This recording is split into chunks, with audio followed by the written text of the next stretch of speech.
So recent sets, none. X4, yeah. So X4's only been coming for like the past month, maybe even less than that, and he's pretty good. I played him like the first week he came here, and actually had to think about what I was doing like quite hard. So I remembered that the Gunnar Charizard matchup just isn't fun because you can't actually hit Charizard because his hitbox just isn't there. It isn't. No, it's quite small for how big his model is. And Well, speaking of quite small, here's the Squirtle, yeah. which he did not play against. Who was? He was on stream earlier. I was commentating. He was probably playing Zero Suit. I know. No, it was against Kraken. He refused to use the Squirtle against Kraken. Oh, I see what you mean. I didn't realize. I thought you meant just a different character entirely. No. I mean, like, he'd also switched to the ZSS, but yeah.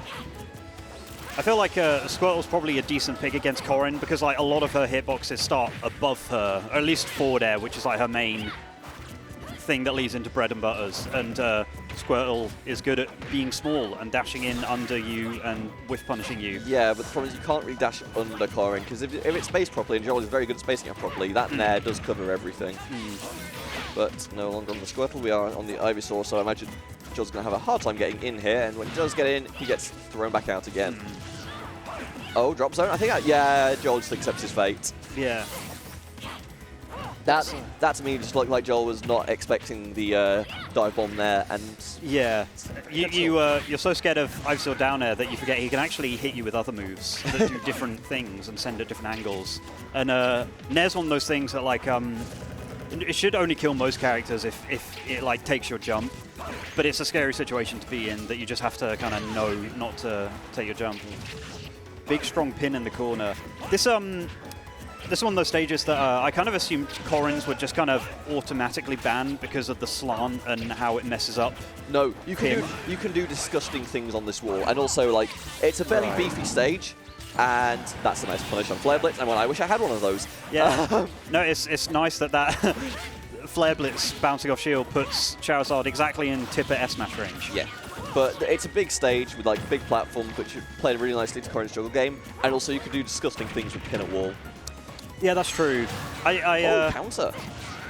I don't know. I feel like Corrin's probably good on like a lot of stages, but I just didn't think of this as like one that we'd see them starting on. Especially because I kind of figure PT's good with triplats. So imagine this got left open because I know Jole picked it into me. Oh, okay.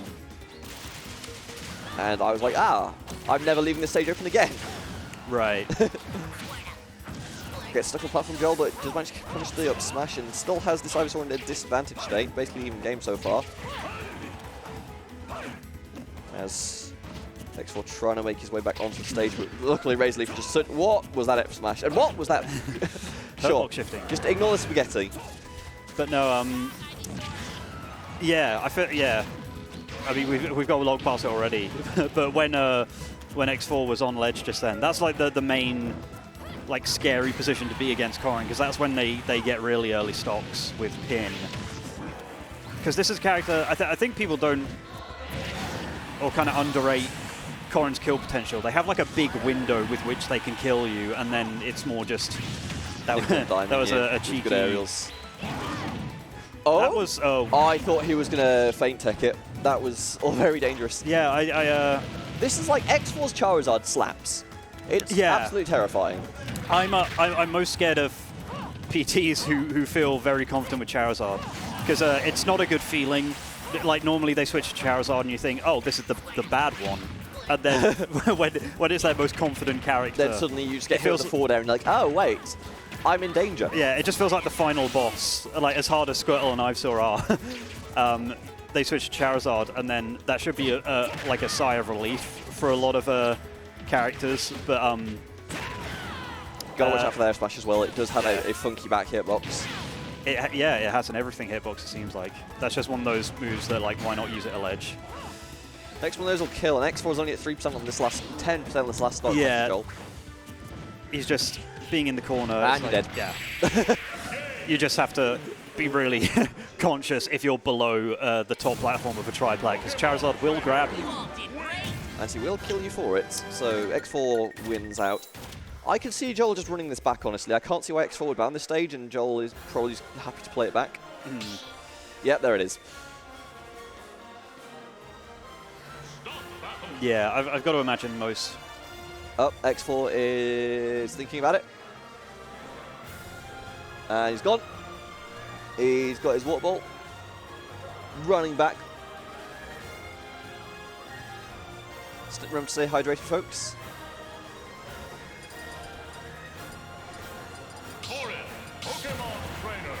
So, I mean, it's the Charizard that's the main problem here, right? I don't know. At least for Jole. It felt like... I think Squirtle was putting in a lot of mileage. I don't know, it felt like quite an even game until that last stock, and I guess that last stock was quite Charizard focused. So, but then he gets a forward air, and now you're at 54.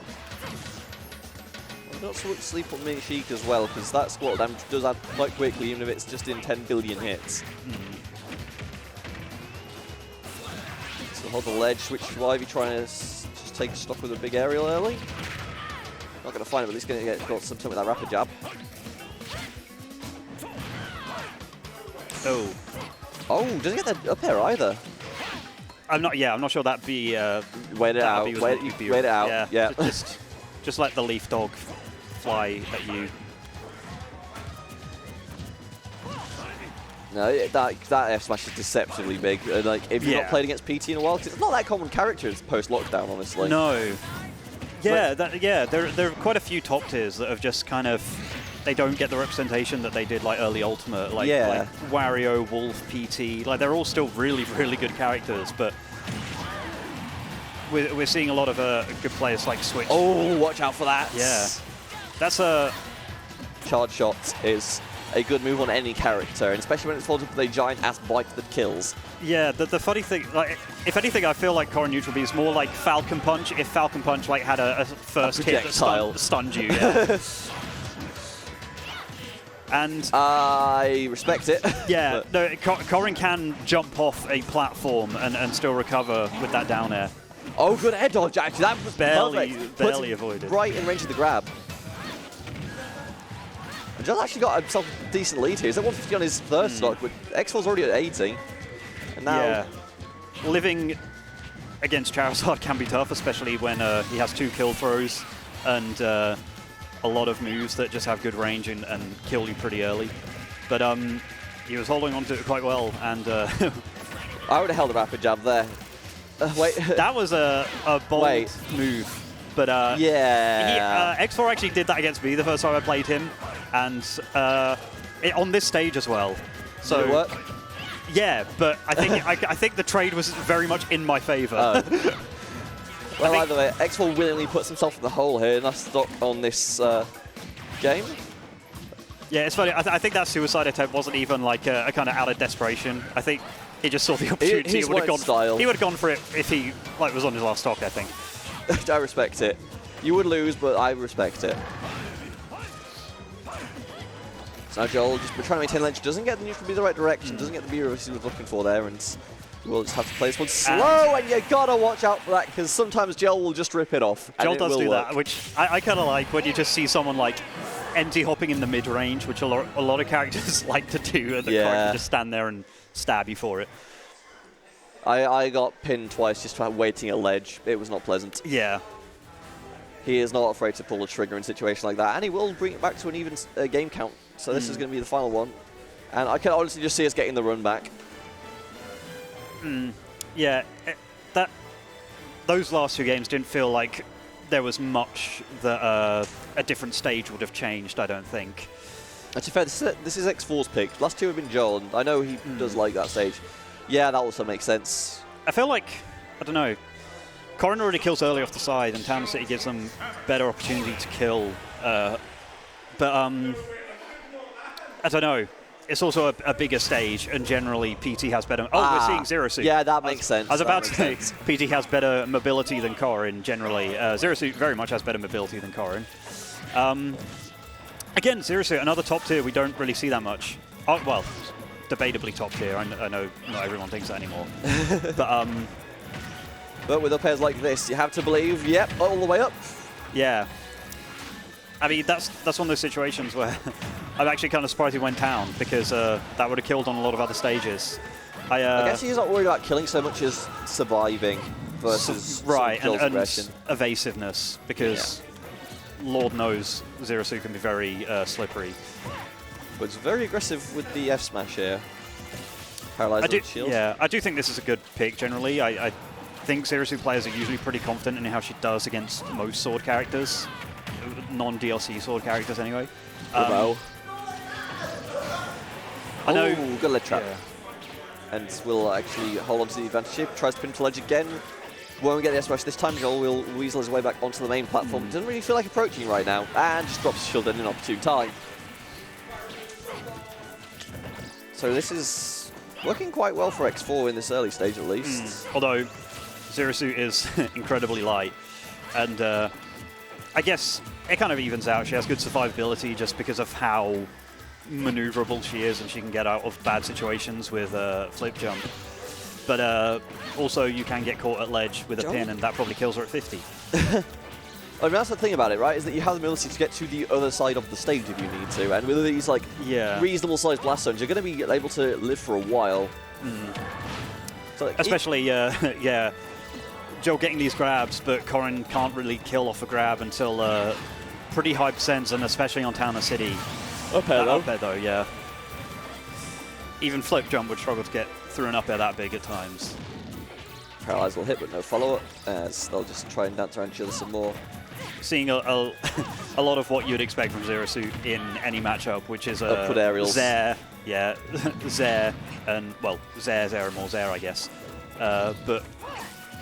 Oh, tries to go for the ground paralyzer and just doesn't quite find the mark. It's a little too far away, and I feel like Corrin's lightness is sort of catching X4 off a little bit.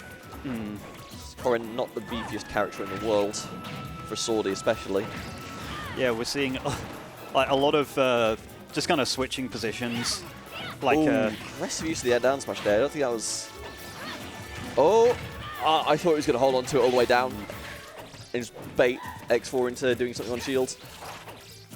They are just playing it like as far away from each other as possible, aren't they? Tech chase? No, 4 just manages to get the roll in time. And again, just round circles.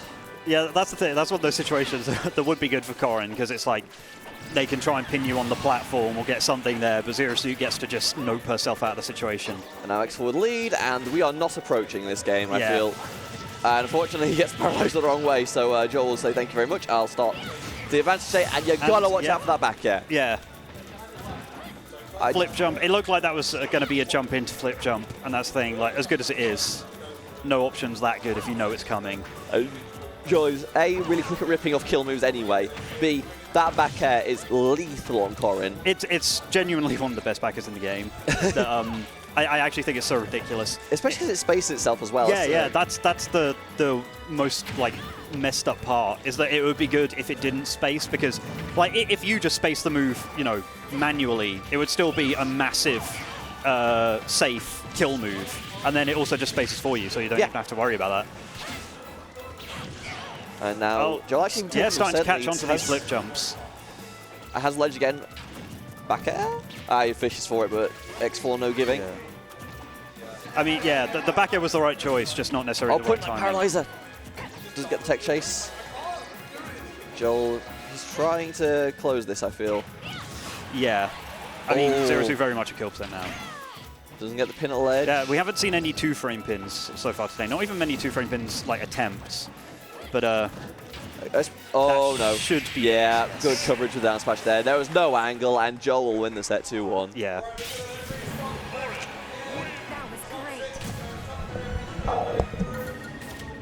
And now we are going into a bracket. On God.